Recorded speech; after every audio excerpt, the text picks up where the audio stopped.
Bonjour tout le monde. Bonjour tout le monde. Je vois qu'il y a déjà 7 personnes avec nous. On va se laisser une petite minute ou deux. On va laisser la chance aux personnes de nous rejoindre et on commencera tout de suite.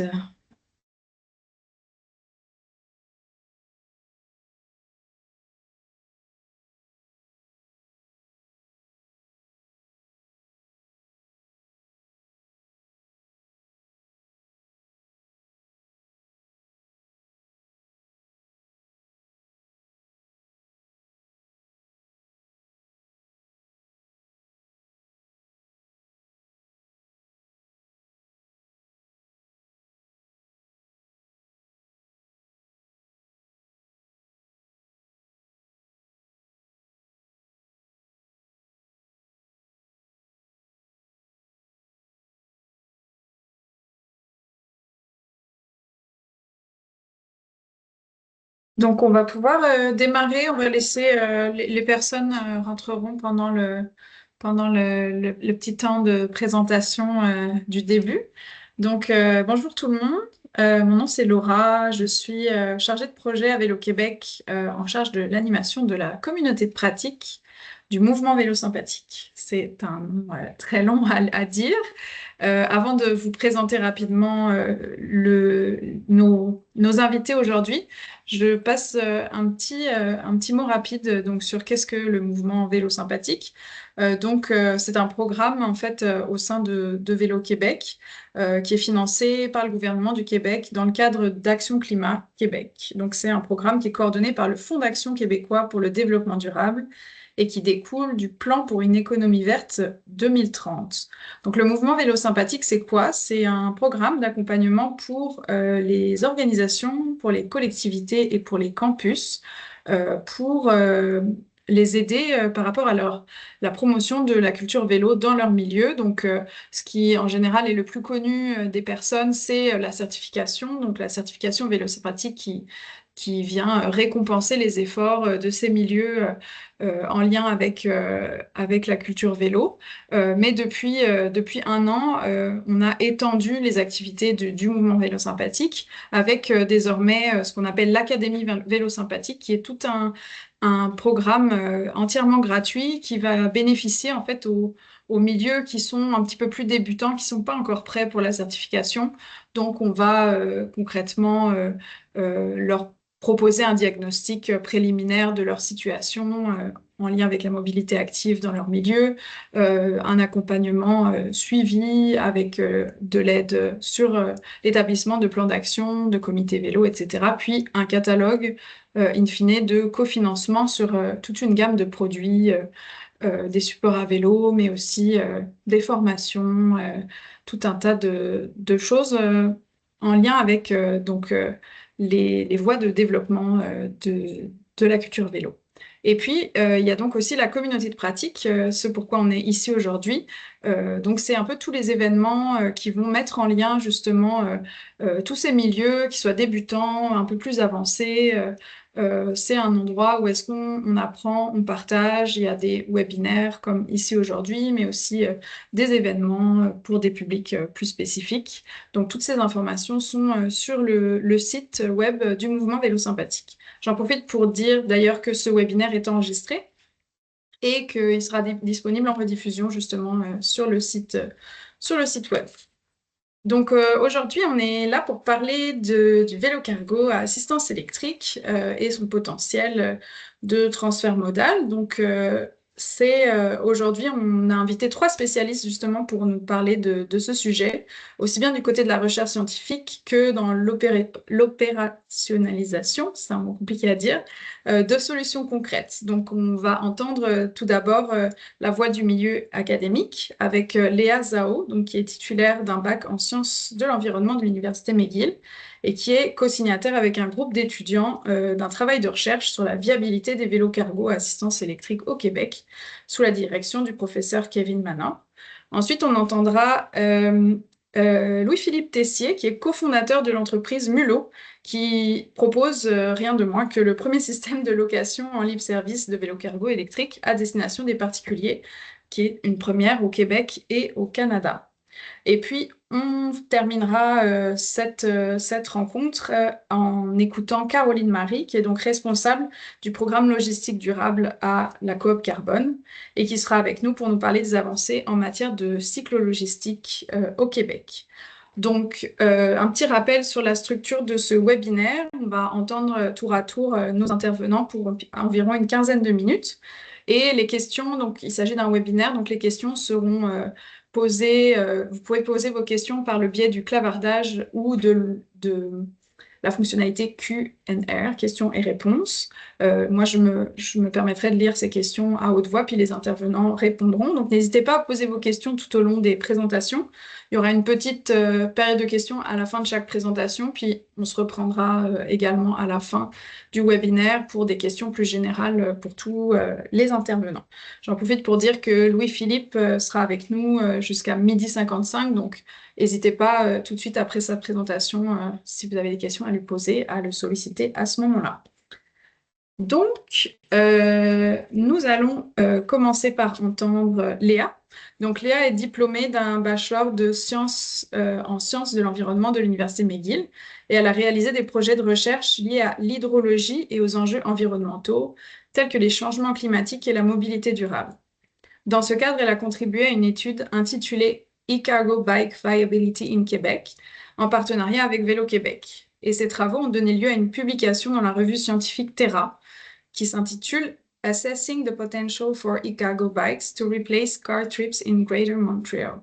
Et cette étude est co-signée par 7 étudiants, donc sous la direction du professeur Kevin Manor de l'École de l'environnement Biller de l'Université McGill. Donc, sur ces entrefaits, je laisse la parole à Léa. Ok, merci Laura pour la présentation. Donc, je vais partager ma présentation tout de suite. Alors,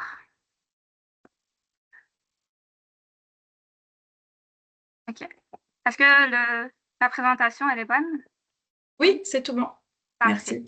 Donc, merci encore à Vélo Québec pour l'invitation à ce webinaire. Je suis très heureuse de pouvoir partager les résultats de notre recherche avec vous aujourd'hui. Donc, ce projet a été réalisé en collaboration avec Vélo Québec dans le cadre d'un cours de recherche à l'Université McGill. Et justement, on a travaillé sur la viabilité. Est-ce que les vélos cargo sont une option alternative possible aux automobiles au Québec? Donc, on va commencer par vous présenter un petit peu c'est quoi les vélos cargo à assistance électrique, que je vais appeler VCAE dans le reste de cette présentation. Donc, ces vélos sont juste un vélo avec un moteur électrique sur lequel on peut transporter des affaires un peu plus lourdes, comme ça peut être des courses, des équipements ou même encore des enfants. Donc, c'est pour ça que ça fait en ces vélos une option alternative aux automobiles. Et en Europe, on voit déjà beaucoup d'utilisation de ces vélos. On a aussi pas mal de programmes de vélo partage, des VCAE comme le BACME aux Pays-Bas ou encore le Kangourou qui existe un peu partout dans l'Europe de l'Ouest en ce moment. Donc, la question maintenant, c'est est-ce qu'on va pouvoir faire la même chose au Québec, sachant que environ 30% des émissions de gaz à effet de serre de la province proviennent en fait du transport routier. Donc, on sait qu'au Québec, on est une province qui est assez accueillante, sympathique envers les cyclistes. On a beaucoup d'infrastructures cyclables déjà installées. On a aussi des programmes de vélo-partage comme le Bixi. Et par contre, on sait qu'ici, le climat peut être parfois très sévère en hiver pour les cyclistes et aussi le fait qu'on devrait partager la route avec les automobiles pourrait diminuer la confiance des cyclistes à opérer des vélos encore plus lourds comme les vélos cargo à assistance électrique. Nous essayons de répondre à 2 questions principales dans ces recherches. La première, c'est est-ce que les VCAE sont vraiment une option viable au Québec? Quel est leur potentiel à remplacer les automobiles dans la province?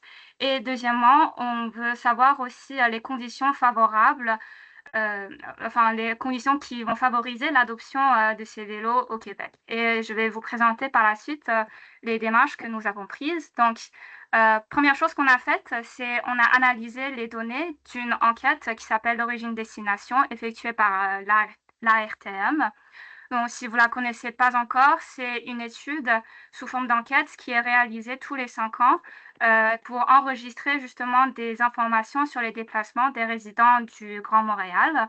Et du coup, on peut avoir un peu plus d'infos sur, par exemple, les motifs de déplacement des résidents ainsi que la distance voyagée pour chaque trajet. Donc, ce que nous avons observé de cette base de données, c'est qu'il y avait des répondants qui se déplaçaient entre plusieurs endroits durant la journée où ils ont été questionnés, ou sinon ils vont sortir puis retourner à la maison plusieurs fois durant la journée.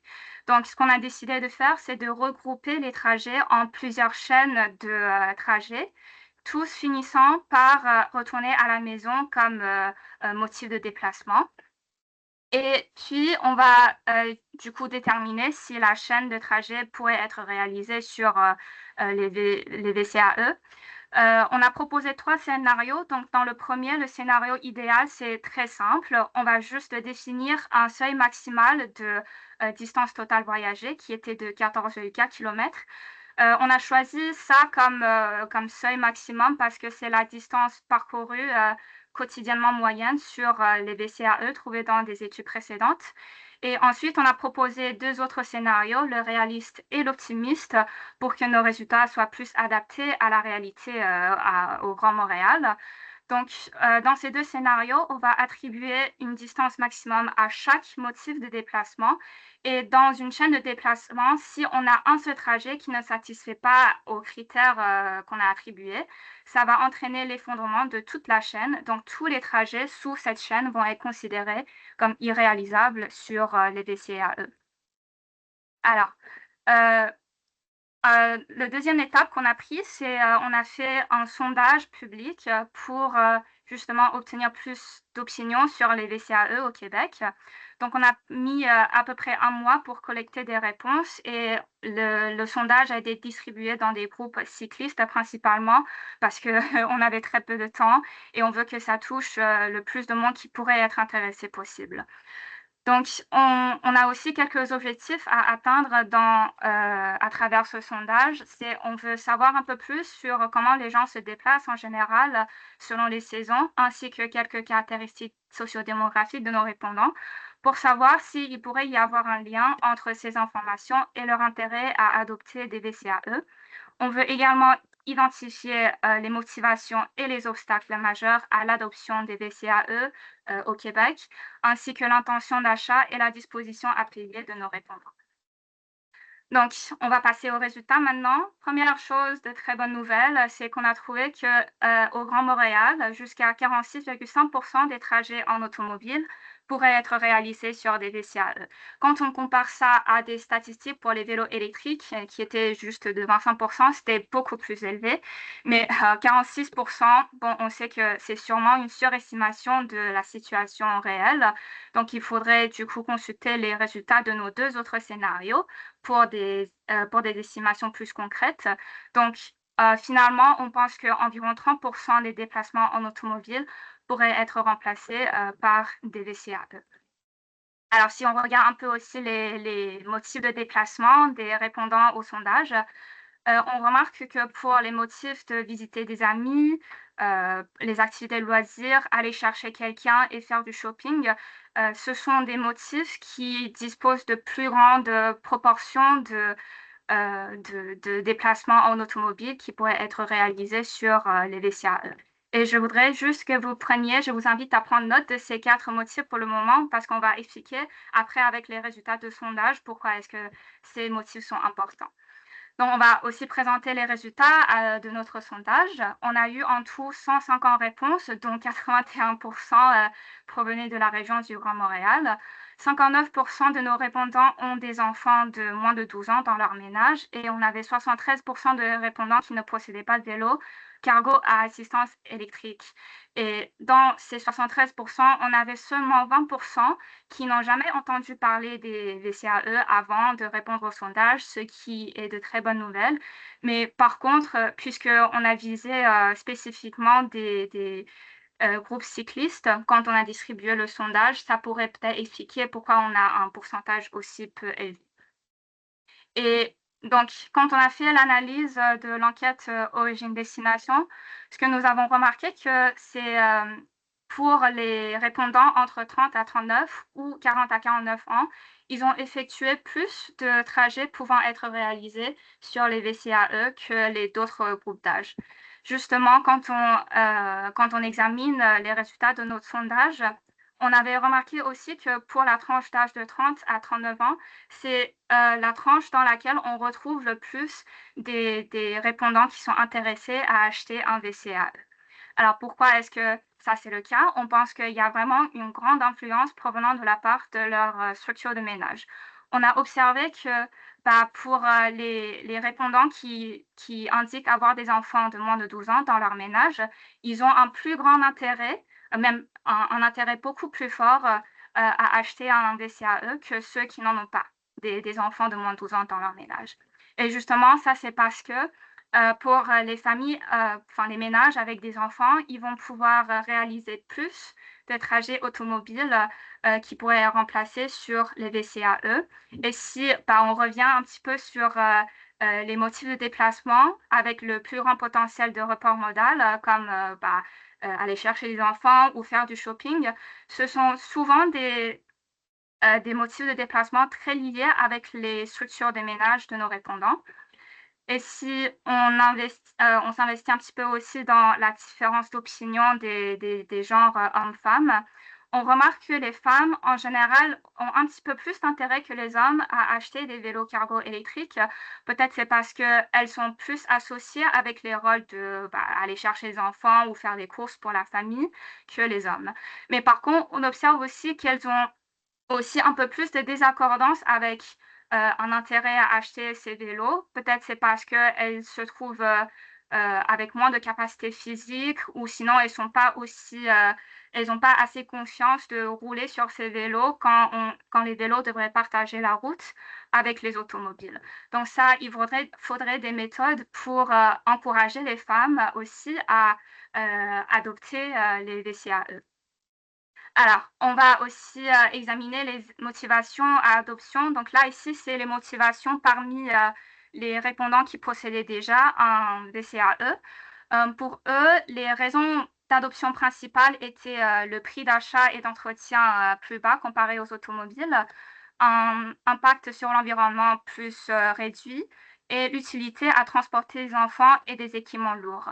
On pense que ce sont des opinions très intéressantes après pour la publicité sur les côtés positifs des VCAE. Quant aux freins à l'adoption parmi les répondants qui possédaient pas encore de VCAE, les obstacles majeurs sont bien sûr qu'il y en a qui trouvent encore que les vélos cargo électriques sont trop chers à acheter, suivi par des soucis sur le stationnement et les espaces de stockage à la maison, ainsi que la manque d'infrastructures cyclables dans leur ville. Donc les gens s'intéressent beaucoup plus au rapport qualité-prix de ces vélos, ainsi que les problèmes de sécurité à garder ces vélos. On a aussi évalué la disposition à payer de nos répondants. Donc, la plupart de ceux qui ne possèdent pas encore de VCAE trouvent qu'un prix justifiable pour ces vélos, c'est entre 1 000 à 3 000 dollars canadiens. Et si on compare ça avec le prix de ces vélos sur le marché en ce moment, peut-être ça n'a pas l'air totalement raisonnable. Ce qui veut dire qu'il faudrait peut-être des méthodes ou des programmes de subvention au niveau municipal ou même gouvernemental pour aider les gens dans les achats des VCAE. On a aussi laissé une section commentaires dans notre sondage pour que les gens puissent nous laisser leurs avis. Et on a reçu beaucoup de commentaires sur le besoin d'une subvention, tout comme pour les vélos électriques et les automobiles électriques. Finalement, on a trouvé aussi que les gens sont très intéressés par un programme de vélo partage possible pour les VCAE. Donc, on a un peu plus de 60% de nos répondants qui ont indiqué un intérêt dans des vélos cargo en libre service. Et justement, pour eux, peut-être c'est parce que, bon, ils trouvent que c'est une idée super, mais par contre, ils vont pas utiliser les VCAE assez souvent pour qu'ils veuillent en acheter un. Donc, c'est-à-dire que si on pourrait avoir des vélos cargo électriques en libre service, ça pourrait fortement augmenter le taux d'utilisation de ces vélos au Québec. Donc, pour résumer tout ce qu'on vient de dire, pour encourager l'adoption des VCAE, il faudrait bien sûr continuer à faire de la publicité sur les avantages de ces vélos. Il faudrait aussi améliorer les infrastructures cyclables pour que les gens se sentent plus en sécurité quand ils roulent sur ces vélos dans la rue. Bah, bien sûr, des subventions pour récompenser les achats. Et pour augmenter l'utilisation de ces vélos, on a aussi quelques petites idées. Donc, on peut proposer des programmes d'essayage comme le programme de VéloVolt qui a eu de grands succès dans l'augmentation, à encourager l'utilisation des vélos électriques au Québec. On peut aussi organiser des événements communautaires auxquels les parents pourraient amener leurs enfants pour essayer justement les VCAE. Et finalement, on peut aussi proposer des initiatives destinées aux femmes pour les aider à bâtir soit une capacité physique plus adaptée ou soit plus de confiance à opérer ces grands vélos. Donc, on avait dit que pour ce rebond modal vers les VCAE, on a jusqu'à 46,5% de potentiel, surtout au Grand Montréal. Mais puisque notre étude a été réalisée sur une si petite échelle, nos résultats ne peuvent pas être considérés comme vraiment très convaincants si on veut transférer nos résultats à l'ensemble du Québec. On n'a aussi pas pu, on n'a pas pu non plus obtenir des opinions de la part des groupes non cyclistes. Et il y a aussi des éléments comme la capacité physique et l'intérêt général dans le cyclisme qu'on n'a pas vraiment considéré. Donc là, pour le moment, est-ce que les VCAE sont vraiment une option justifiable pour la plupart des résidents du Québec? On ne sait pas encore, on ne peut pas avoir une conclusion, mais il faudrait du coup des études plus approfondies et aussi plus contextualisées pour qu'on puisse avoir une réponse à ces questions. Mais par contre, ce qu'on a pu souligner avec cette recherche, c'est que bah, les vélos cargo à assistance électrique ont vraiment de très grands potentiels à effectuer des tâches qui sont précédemment considérées comme irréalisables sur les vélos, comme aller faire les courses pour toute la famille, aller chercher les enfants, euh, transporter des matériaux ou des équipements lourds et encore peut-être aussi faire des livraisons. Ça veut dire qu'on a vraiment encore beaucoup de possibilités à être découvertes chez les VCAE. Et je voudrais finir cette présentation par vous montrer quelques photos que notre équipe a prises pendant qu'on faisait la recherche. Donc, les VCAE, on les voit déjà assez souvent à Montréal. Les gens les utilisent pour transporter leurs enfants ou même encore leurs chiens ou leurs animaux de compagnie, ce qui est très mignon, je trouve. Et on a aussi eu beaucoup de commentaires très positifs sur l'avenir des VCAE au Québec. Les gens trouvent que c'est une idée géniale et ils ont vraiment très envie d'en adopter si on pourrait avoir des programmes de subvention, bien sûr.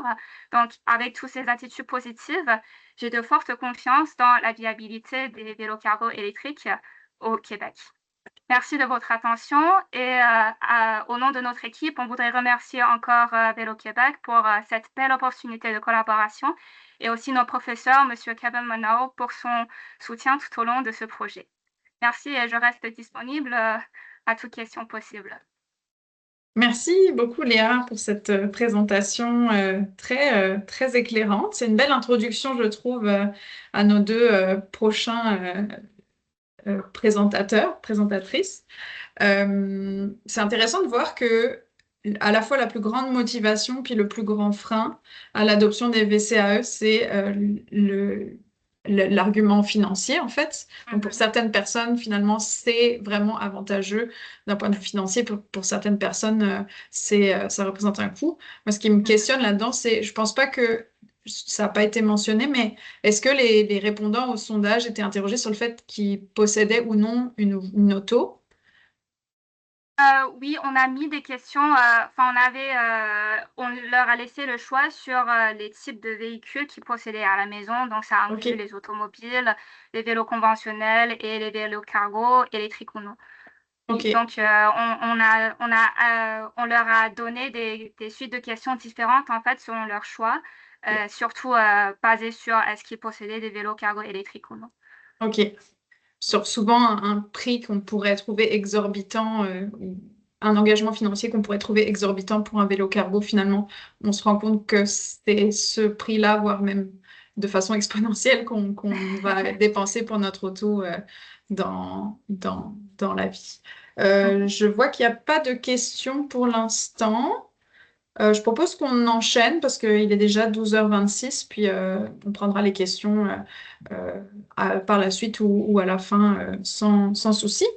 Donc, la deuxième personne qu'on va entendre à présent, donc Louis-Philippe Tessier, il est conseiller en gestion de la mobilité pour Mobilité depuis 10 ans et il est directeur de la succursale canadienne depuis 2022.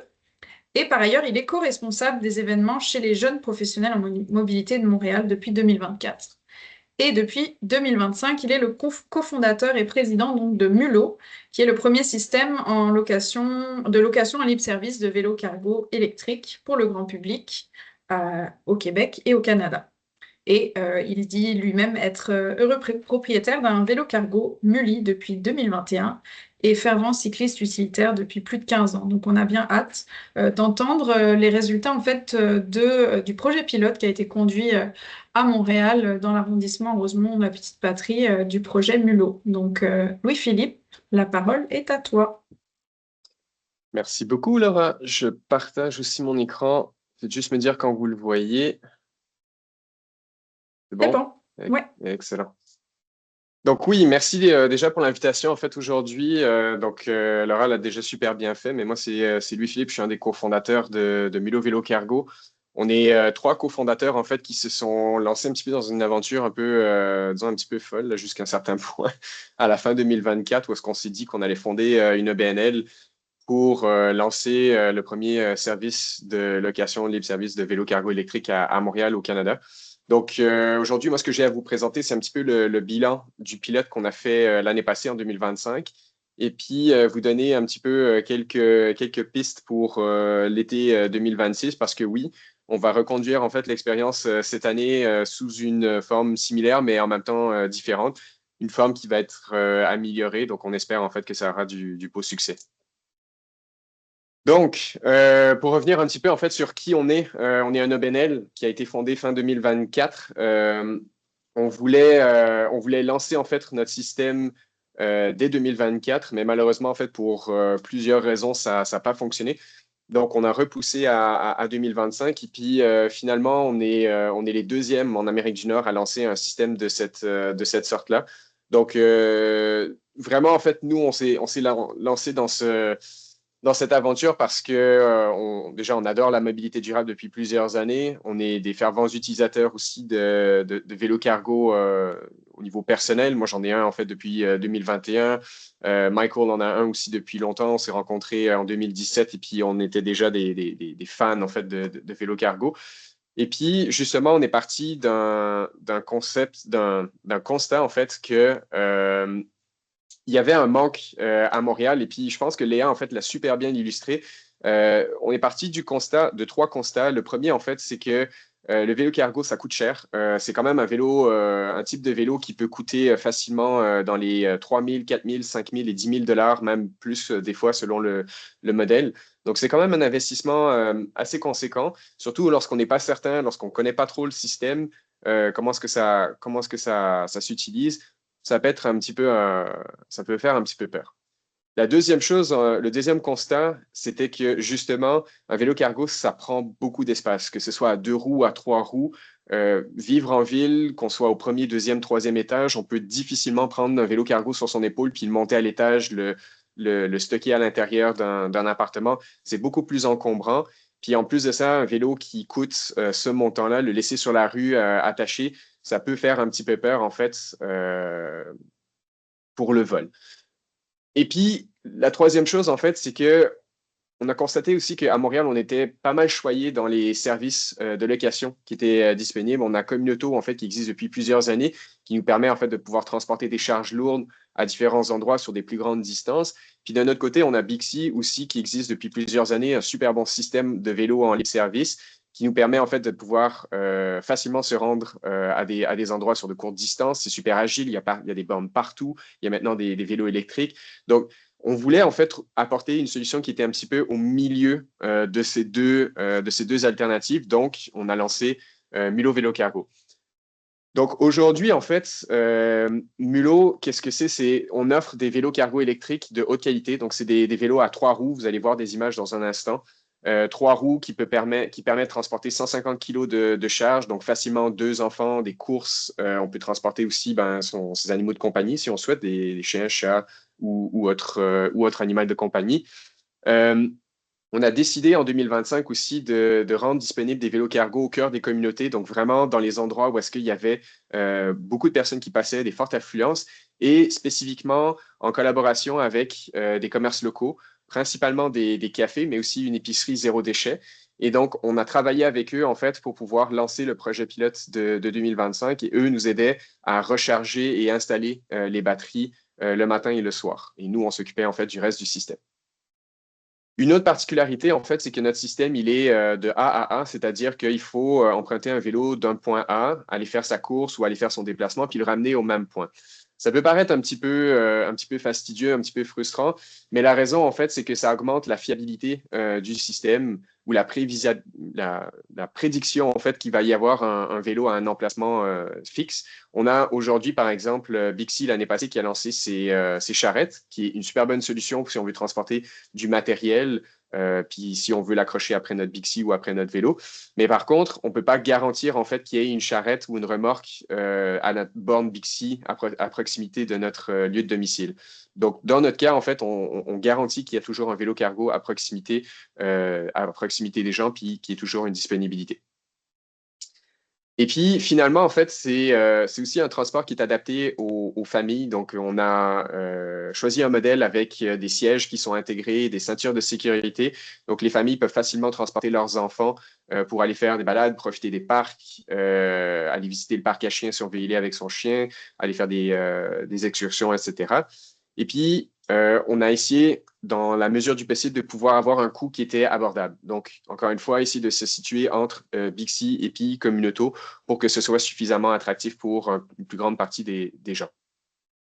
Donc, pour vous donner un peu quelques illustrations, en fait, des photos en fait, de comment est-ce que les vélos ont été utilisés l'année passée, on a autant des personnes qui les ont utilisés pour aller faire des balades avec leurs chiens dans les parcs à chiens, avec les enfants aussi, pour aller profiter des parcs, mais aussi pour aller faire des courses. Donc, c'est vraiment un mode de transport, en fait, qui remplace très, très bien la voiture, surtout pour les personnes qui vivent en ville, qui ont une vie assez urbaine, avec des amis à proximité, avec leur commerce de proximité, et qui veulent faire des balades un petit peu dans leur ville. Pour terminer un petit peu dans les détails du modèle de l'année passée qui va changer en fait un tout petit peu cette année quand même. L'année passée, on a fait un projet pilote parce qu'on ne savait pas trop si ça allait vraiment fonctionner, s'il allait avoir un engouement pour la chose. Donc, on s'est lancé avec un réseau de 5 vélos cargo électriques qui étaient situés auprès de 5 commerces. Et puis, ces emplacements, en fait, ils étaient dans certains quartiers stratégiques. Donc, on avait Rosemont, Villeray et pendant un certain moment, le plateau Montréal. La raison qu'on a choisi ces 3 arrondissements, c'est que c'est les endroits où on a remarqué qu'il y avait le plus de cyclistes, de personnes qui étaient intéressées en fait par la question. Donc, on s'est dit que ce serait les bons endroits pour le faire. Et puis, notre période d'opération l'année passée était de juin à octobre. Cette année, ce sera de mai à octobre. On ne le fait pas malheureusement l'hiver parce que avec la neige, avec le sel, avec le déneigement, avec plusieurs autres aspects logistiques, c'est un peu trop complexe et coûteux pour l'instant. Peut-être que dans le futur, ça se fera, mais pour l'instant, ce n'est pas trop dans les plans. Et puis, la tarification, en fait, la manière que ça fonctionnait, c'est que vous aviez une tarification à toutes les 30 minutes. C'était 5 $ pour les 30 premières minutes et ensuite de ça, 4 $ pour les 30 minutes suivantes. On avait un mode pause en plus de ça de 1 $ par 15 minutes. Donc, si on mettait notre vélo sur un mode pause pendant 1 heure pour profiter du parc, ça coûtait le même montant que se déplacer pendant 30 minutes. Donc, c'était vraiment, encore une fois, pour essayer d'inciter les gens à profiter un peu de leur ville. Et on a lancé un peu en milieu de saison un forfait journalier à 50 $ pour permettre aux gens d'utiliser autant de vélos cargo qu'ils voulaient pendant la journée. Et donc, dans les bilans en fait, de ce qu'on a vu en fait, du projet pilote de l'année passée, on a eu proche de 300 locations qui ont été faites, une distance moyenne d'à peu près 4 km. Donc, les distances sont assez courtes, mais par contre, les durées moyennes sont plus élevées, ce qui nous conforte un petit peu dans cette idée qu'on voulait que les gens l'utilisent pour s'arrêter en fait, dans des parcs, s'arrêter à des endroits, puis profiter un petit peu de la ville pendant l'été. Et puis, ben, les coûts moyens, en fait, étaient à peu près de 17 $. Donc, ce n'était pas des coûts très élevés. En termes de taux d'utilisation, on avait à peu près 0,5. Donc, en gros, c'est un vélo était utilisé à tous les 2 jours environ. Cette année, on chercherait à augmenter ce niveau peut-être à 0,7, 0,8, quelque chose comme ça. Ça serait un peu une bonne nouvelle si on réussissait. Au total, on a eu plus de 700 personnes qui se sont inscrites sur la plateforme. Donc ça, on a été vraiment très surpris puis très contents en fait, de le voir. Il n'y a pas toutes les 737 personnes qui ont fait des trajets, mais justement, en fait, pour nous, c'est un potentiel d'amélioration, c'est-à-dire qu'entre le nombre d'utilisateurs actifs et puis ceux qui sont inscrits, ben, il y a une grosse marge de progression. Donc ça, c'est plutôt encourageant. Pour la distance totale qui a été parcourue, c'est près de 1200 km qui ont été faits. On a évité à peu près 300 kg de CO2 pendant cette période-là. Puis le niveau de satisfaction était proche des 90 %, donc on était aussi pas mal satisfait avec le retour de nos usagers et usagères. Quelques commentaires en fait qu'on a reçus. On a reçu en fait des commentaires qui étaient plutôt positifs dans l'ensemble. Il n'y en a pas eu énormément parce qu'on a envoyé un sondage auprès de nos membres. Puis il y en a certains en fait qui nous ont laissé des commentaires. Mais on a des commentaires autant des personnes qui étaient vraiment très contents du service, donc vraiment du fait que c'était vraiment utile pour eux. Il y en a qui ont vraiment pu bien profiter de l'été avec les mulots. On a des super utilisatrices. Puis c'est ça qui était intéressant, c'est que c'était majoritairement des femmes qui ont vraiment beaucoup utilisé les vélos cargo. On avait des personnes dans les top 5, en fait, des personnes qui ont fait plus de 10 trajets. Il y en a une qui en a fait 21, si je ne me trompe pas. Donc, vraiment, quand même, du beau potentiel, en fait, pour faire évoluer la chose. Et puis, tout ça, ça n'aurait pas été vraiment possible si on n'avait pas eu une super belle couverture médiatique au tout début de la saison. Donc, par le hasard des choses, un hasard très drôle, en fait, des choses, le premier article qui est sorti sur Mulot a été écrit par Louis-Philippe Messier. On n'est pas du tout reliés. On a le même nom de grand-père, par contre, mais c'est à peu près ça. Donc, on est allé faire une petite balade ensemble pour tester le vélo. Il a écrit un super bon article, puis ça donnait un peu le feu aux poudres. On a eu l'article de la presse qui a vraiment fait exploser la chose. On a des personnes en fait de Québec puis de l'Outaouais en fait qui nous ont dit qu'ils avaient entendu parler de Mulot dans la presse. Puis après, ben, on a eu d'autres couvertures au cours de l'été, des entrevues, avec la COP Carbone d'ailleurs, une super belle entrevue qu'on a fait avec eux. Et puis certaines personnes dans le milieu des transports un petit peu influentes qui ont republié en fait des nouvelles sur Mulot. Donc on a Sophie Moserol, puis on a aussi Jérôme Laviolette qui ont parlé en fait du système. Donc ça a été vraiment des très beaux boosts. Et puis maintenant, en avant pour 2026, donc la saison s'en vient bientôt. Là, cette année, en fait, on l'annonce un petit peu en avant-primeur. Il y a d'autres informations qui vont venir à partir de la semaine prochaine, mais la flotte va être triplée cette année. Donc, on va passer de 5 à 15 vélos, cargo en libre service. On va être dans 4 à 5 arrondissements. On est encore en train, en fait, de finaliser des emplacements, mais l'idée, en fait, c'est de couvrir un plus grand territoire proche des axes cyclables, encore une fois, au sein des communautés. Cette année, on va avoir un changement un petit peu plus important, c'est qu'on va avoir des bornes de stationnement pour améliorer l'expérience de location. Parce que l'année passée, on avait juste des petites bornes de verrouillage et puis les gens ne savaient pas trop comment les mettre. Donc cette fois-ci, ça va être vraiment des bornes de métal installées et simplement en fait les rouler à l'intérieur pour stationner, un peu comme les Bixi de ce monde. Et puis, on a des nouveaux partenariats en fait aussi qui s'en viennent. Pour l'instant, on ne va pas les dévoiler tout de suite parce que c'est des surprises, il faut en garder. Mais ça s'en vient en fait, puis ça va être des partenariats assez intéressants quand même. Et puis, dernière information, et puis ça, c'est un petit peu pour tout le monde. On a réussi en fait à trouver quand même la majorité de notre financement pour pouvoir acheter les vélos parce que cette année, en fait, on a décidé de les acheter contrairement à l'année passée où est-ce qu'on les louait. on veut se doter en fait de notre propre flotte de vélos pour justement avoir plus de liberté de faire grossir la flotte, redimensionner, réattribuer, etc.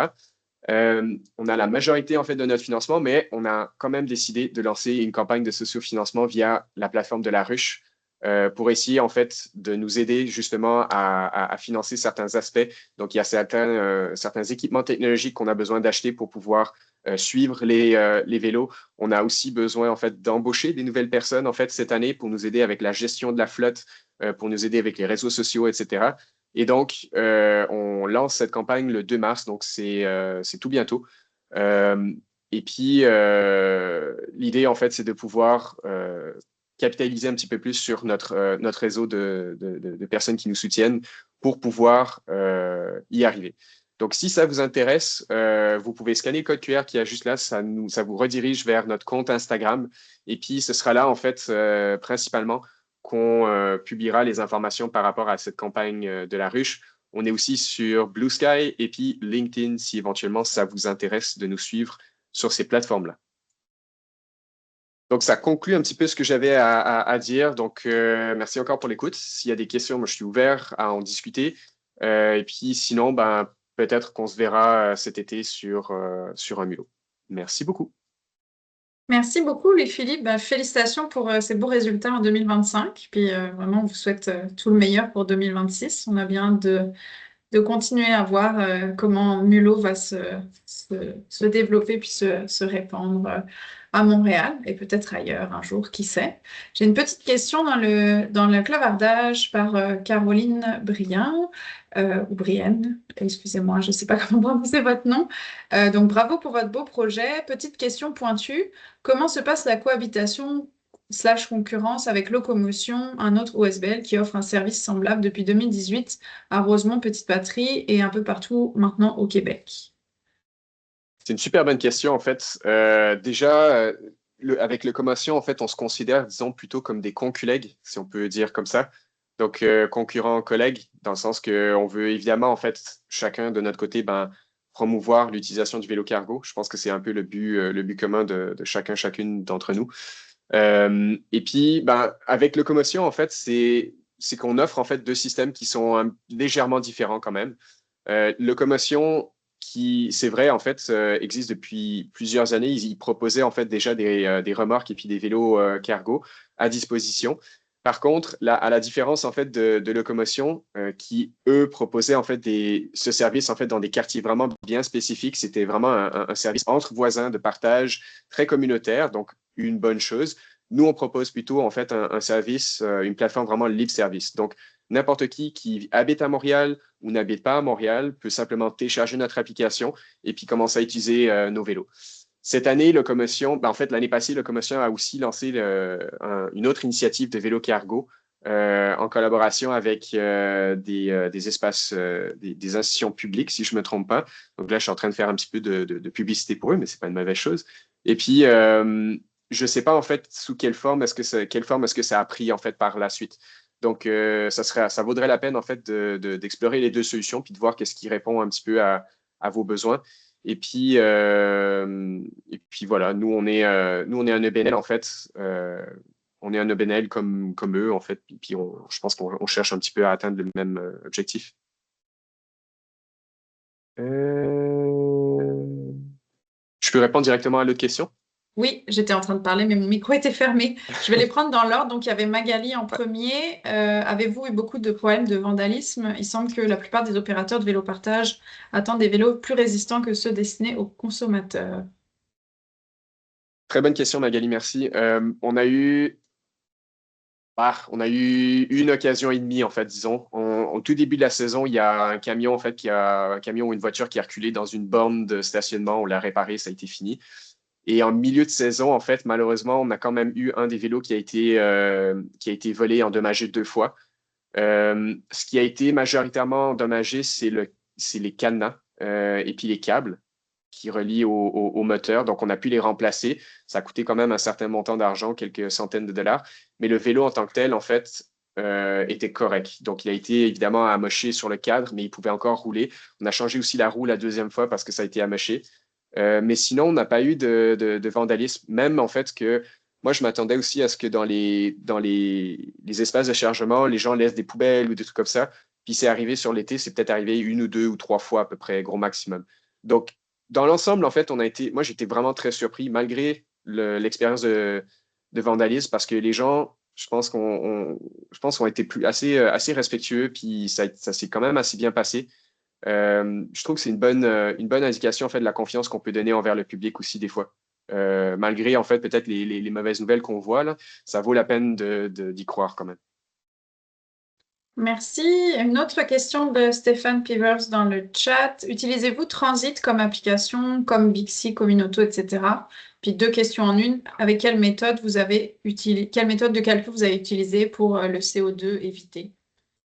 Alors pour Transit, on les a approchés pour voir si on pouvait s'intégrer parce qu'on aimerait vraiment ça. Cette année, c'est possible en fait que ça se fasse. L'année passée, il nous manquait des informations ou des données qu'on ne pouvait pas sortir. Donc cette année, on va espérer que ça va fonctionner parce que ça serait une bonne alternative à offrir sur l'application. Et puis pour la méthode de CO2 qu'on a utilisée, en fait, ce qu'on a fait, c'est qu'on a utilisé 3 calculateurs de CO2 qui sont dans un rapport qu'on a fourni au Fonds climat, qui a été d'ailleurs notre plus grand bailleur de fonds l'année passée et aussi cette année. Donc je le mentionne quand même parce que c'est important. On leur a fourni un rapport et puis la méthodologie, c'était d'utiliser 3 calculateurs puis d'utiliser ensuite de ça la moyenne entre les 3 parce que les 3 nous donnaient des résultats qui étaient différents. Je dis un chiffre un peu au hasard, là, mais c'était quelque chose entre minimum 150 kg puis 300, plus de 300 kg de CO2. Donc, on a pris un petit peu la moyenne entre les 3. Ok, super. Une dernière petite question de Pierre-Adam Turcotte. Est-ce que vous avez un partenariat avec la ville? C'est une aussi bonne question. C'est pas encore le cas. On est évidemment en fait ouvert à toutes sortes de partenariats, surtout avec les institutions publiques, parce que pour la pérennité en fait du système, je pense que ça serait pas mal intéressant. Mais on est quand même en discussion en fait avec des arrondissements en ce moment pour justement la saison 2026 pour installer les vélos à différents endroits. On est en discussion aussi avec d'autres acteurs pour installer des vélos à certains autres endroits à Montréal. Pour l'instant, je ne vais pas m'avancer en fait sur les noms. Encore une fois, on garde des surprises pour 2026, pour plus tard. Merci Louis-Philippe. Une dernière petite question, Ouais. puis après on roulera parce que l'heure s'écoule. Est-ce que vous avez rencontré des difficultés pour faire assurer votre flotte de vélos et offrir le service? Je pense que c'est une autre excellente question parce que c'est ce qui nous a empêché de lancer le système en 2024 et c'est un gros problème. En toute transparence, en fait, ça reste aujourd'hui un gros problème. On a eu la chance en fait de trouver justement via Locomotion en fait, via un ancien de Locomotion qui s'appelait Maurice, euh, une assurance responsabilité civile pour l'année passée et pour cette année.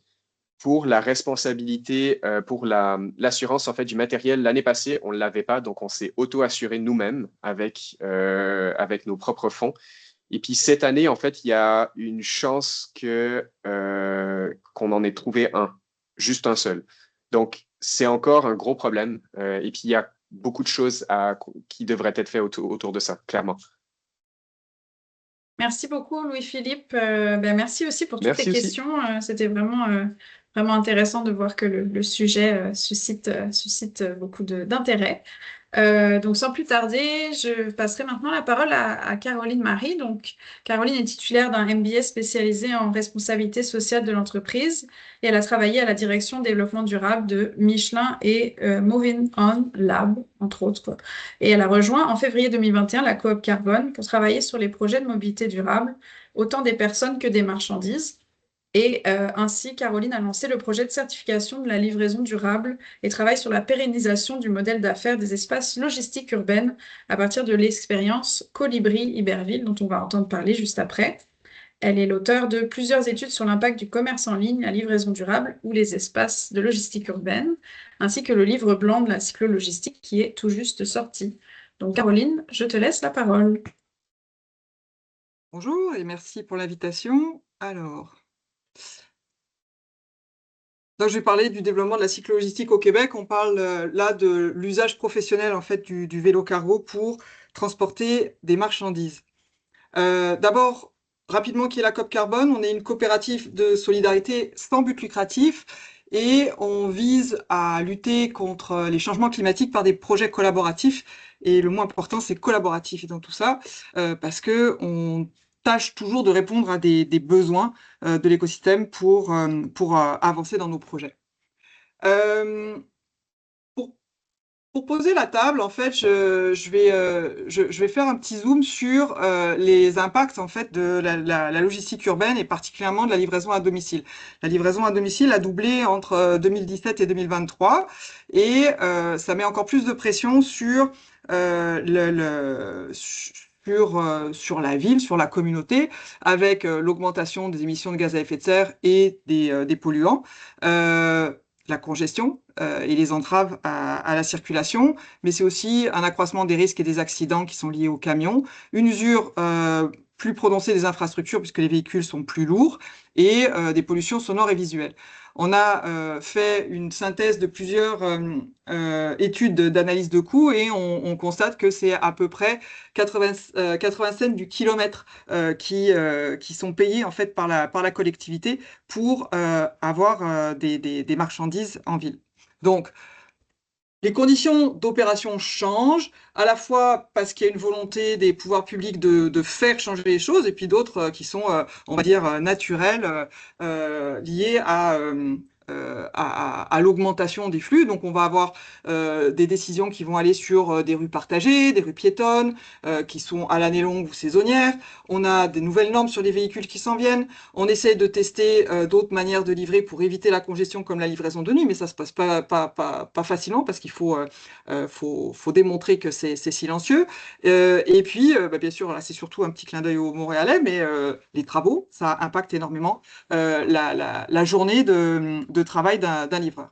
Et donc, pour nous, Cop Carbone, ce qu'on veut mettre de l'avant, c'est qu'il y a une solution qui n'est pas faite pour tout le monde, on s'entend, mais qui peut fonctionner pour pas mal d'entre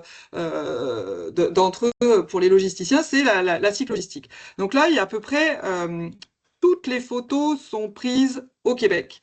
Donc c'est tous les cas d'usage, et on en a encore plein, on a une bibliothèque de photos sur des usages professionnels de la logistique, mais vous voyez qu'il y a quand même énormément d'opportunités et d'options d'usage pour transporter les colis, pour transporter les palettes, ça marche en hiver, pour faire de la gestion de services de l'eau, d'entretien des parcs, pour faire de l'événementiel. Donc, multiples usages professionnels du vélo qui sont déjà en vigueur au Québec.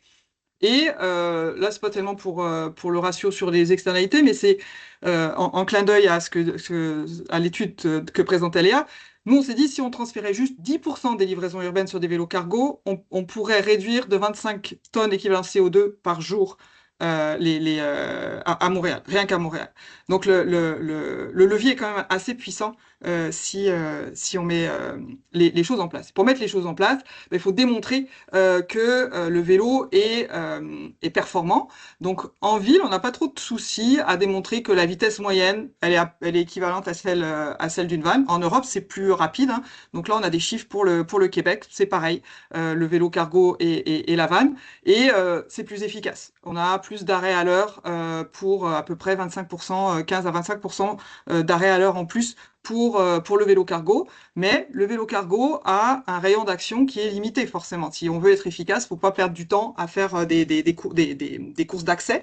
Donc, on reste dans un rayon de 3 à 5 km autour du point de départ du vélo cargo. Et c'est ce qui fait que les usages vont être adaptés en fait à ce rayon d'action. Les usages qu'on a observés et démontrés jusqu'à présent à travers nos projets, c'est d'une part les livraisons de proximité ou sorties de caisse. Typiquement, pharmacie, épicerie, ça fonctionne bien en vélo cargo parce que les clients sont pas très loin. On va pas, surtout en ville, on fait pas 20 km pour aller à la pharmacie ou à son épicerie. Généralement, on le fait à l'épicerie la plus proche. Donc là, ça fonctionne bien pour faire livrer des courses à partir de ces commerces-là. La livraison de colis dans des zones à très haute densité, là, c'est la performance du vélo qui apporte des gains majeurs. Et puis, la distribution B2B, donc entre professionnels, notamment l'approvisionnement des commerçants, peut se faire en proximité avec du vélo. Et puis, bien sûr, quand on a des zones contraintes, des travaux, des zones piétonnes, c'est une décision d'opération en fait. On peut pénétrer la zone parce qu'on a le vélo, sinon on est obligé de prendre des détours pour atteindre la destination. Pour pouvoir opérer dans un rayon de 5 km, si on ne part pas d'un magasin, comme je disais par exemple d'une pharmacie, ben, ça prend un espace logistique où les biens vont être déposés et reconsolidés sur des vélos. Là, je ne sais pas si vous voyez ma flèche, mais le schéma traditionnel, c'est on a des camions qui arrivent dans un centre de distribution en périphérie de la ville et de là partent des camions plus petits, des vannes, des camions cubes qui vont faire leur tournée chacun de leur côté dans la ville. Donc chacun part de Anjou, Ville-Saint-Pierre, la Chine, whatever, et vont sillonner la ville. Ce que permet l'espace de logistique urbaine, c'est de faire la rupture de charge plus proche des lieux de destination pour que ce dernier kilomètre, il soit fait par des vélos cargo qui auront beaucoup moins d'emprise, beaucoup moins d'impact que les camions ou les camionnettes qui vont sillonner la ville. Donc, la valeur de l'espace logistique, c'est sa localisation. S'il faut qu'il soit proche des destinations pour qu'il soit à pleine efficacité. C'est pas de mettre un hub là où on a de l'espace, c'est de trouver l'espace là où on en a besoin. Et donc, c'est ça qui est compliqué. Donc, qu'a fait Coop Carbone? Ben, on a trouvé un espace qui était trop grand pour une entreprise toute seule, mais donc on l'a divisé en 5 lots qui permettaient de combler les besoins des entreprises qui voulaient faire la livraison à vélo. Donc la Coop Carbone est le locateur principal, a des sous-locations avec des entreprises comme Purolite, FedEx, Nationex, Intelcom, qui à partir de cet espace, vont pouvoir amener leur camion le matin et livrer à vélo pendant la journée. Aujourd'hui, on a entre 15 et 20 vélos qui sont à Colibri, Iberville et qui remplacent autant de vannes, puisque un vélo remplace une vanne, voire plus. Je vois que l'heure tourne. Donc, je répondrai aux questions éventuellement. Je vais pas m'étendre là-dessus. Juste pour vous signaler les projets qui sont en cours autour du vélo cargo. On est en train de mettre à l'échelle des espaces logistiques. Donc, on en a un qui a ouvert l'été dernier à Québec, dans le quartier Saint-Sauveur. Et puis, la demande des entreprises, c'est d'aller en Haute-Ville. Tout un défi. On est en train de chercher un espace pour le centre-ville de Montréal. On est en train de travailler avec Laval pour tester aussi des espaces de logistique urbaine qui permettraient de mettre des vélos pour la livraison du dernier kilomètre. On essaie de parler à d'autres villes comme Gatineau, Sherbrooke, etc. Pour démontrer aussi qu'il n'y a pas que les centres de haute densité qui sont pertinents pour le vélo cargo. On a fait des projets pilotes sur l'approvisionnement des artères piétonnisées à vélo. Là, on a des modélisations qui sont assez intéressantes et qui nous permettraient d'aller un cran au-dessus pour 2026 si on arrive à avoir plus de fournisseurs, en fait, des transporteurs qui en ont marre en fait de pénétrer le centre-ville parce que c'est compliqué, c'est bouché tout le temps. Donc si on peut arriver à leur enlever cette épine du pied en leur faisant transborder sur des vélos cargo le dernier kilomètre, je pense que tout le monde est gagnant. Donc on essaye de travailler ça pour cet été. Et puis, ben, comme le disait Laura, on vient de publier un livre blanc sur la cyclo-logistique pour essayer déjà de partager tout ce qu'on a appris ces dernières années sur la cyclo-logistique au Québec. Et on vient d'ouvrir, c'est pas encore une ouverture officielle, mais c'est live déjà, c'est un centre de ressources en logistique durable avec de la documentation, des formations, etc. Et il y a beaucoup de choses sur le vélo cargo là-dedans. Et accessoirement, on a développé depuis 3 ans une certification sur la livraison durable. Donc, ce n'est pas exclusivement sur le vélo cargo, mais ça permet de garantir que l'entreprise qui livre le fait de manière décarbonée en offrant des conditions salariales décentes à ses livreurs, tout en étant professionnel et fiable. Voilà.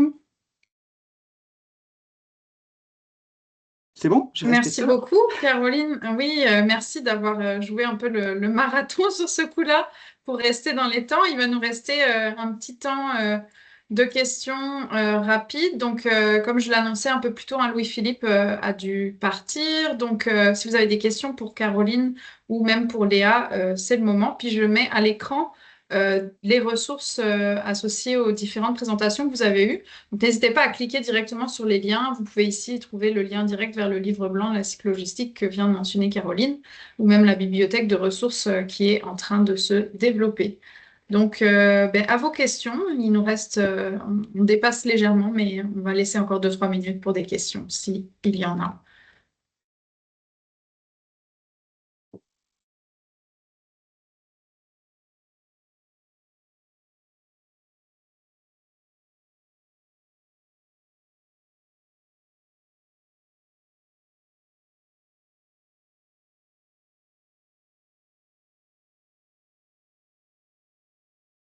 Donc, j'ai une question dans le chat de Magali. À quel point les pouvoirs publics sont aidants pour l'installation des hubs?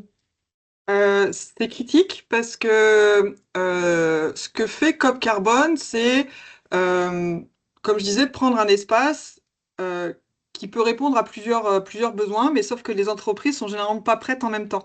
Donc, ce que permettent les villes de Montréal et Québec dans nos partenariats sur les espaces logistiques, c'est de prendre ce risque de non-location pendant une période donnée pour qu'on puisse trouver des sous-locataires ou des colocataires à l'entreprise qui donne le feu vert initial. Donc le partenariat est important pour le modèle d'affaires de la COP, mais aussi il est hyper important pour identifier en fait le foncier logistique disponible. Et ça, c'est quelque chose d'assez récent qui, tu sais, donner une subvention, les municipalités savent faire.